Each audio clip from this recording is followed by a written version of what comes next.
2022 a été une année record pour Eramet dans de nombreux domaines, à commencer par notre performance financière qui est historique. L'EBITDA ajusté a atteint 1,9 milliard d'euros et malgré des investissements soutenus, nous avons généré 824 millions d'euros de cash flow libre, ce qui a permis au groupe de se désendetter fortement. Ces résultats reposent sur d'excellentes performances opérationnelles dans le manganèse au Gabon et le nickel en Indonésie, et dans un environnement qui a été porteur au premier semestre. En matière de RSE, nous avons dépassé les objectifs de notre feuille de route et notre performance a de nouveau été reconnue par les principales agences de notation extra-financière. Enfin, je tiens à souligner nos très bons résultats en termes de sécurité qui placent Eramet parmi les meilleurs de son secteur.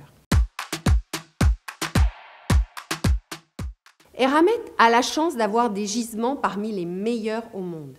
Notre stratégie a consisté à repositionner l'entreprise sur ses actifs à fort potentiel et à les développer selon deux axes. Les métaux nécessaires au développement économique mondial et les métaux de la transition énergétique. La solidité de notre situation financière nous permet aujourd'hui d'accélérer nos projets de croissance sur ce second axe. Dans le lithium, le démarrage de la production en Argentine est prévu au premier trimestre 2024. Et nous travaillons déjà à tripler la capacité de production pour en faire une des mines de lithium les plus importantes au monde. Dans les sels de nickel-cobalt pour les batteries, nous poursuivons les études de faisabilité de notre projet en Indonésie en partenariat avec BASF. Et nous avons par ailleurs des projets en Europe dans les domaines du lithium géothermal et du recyclage des batteries.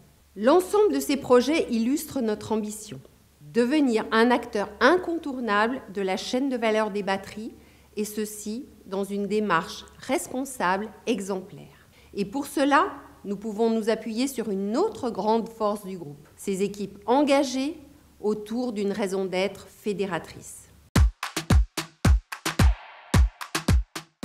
Cette année, nous visons de nouveaux records de production minière et un EBITDA ajusté de 1,2 milliard d'euros, alors que l'environnement de prix est moins favorable qu'en 2022 et les coûts externes toujours à des niveaux élevés. Portés par l'énergie de nos équipes sur les 5 continents, nous traçons notre chemin avec l'ambition de devenir le champion européen de la nouvelle ère des métaux.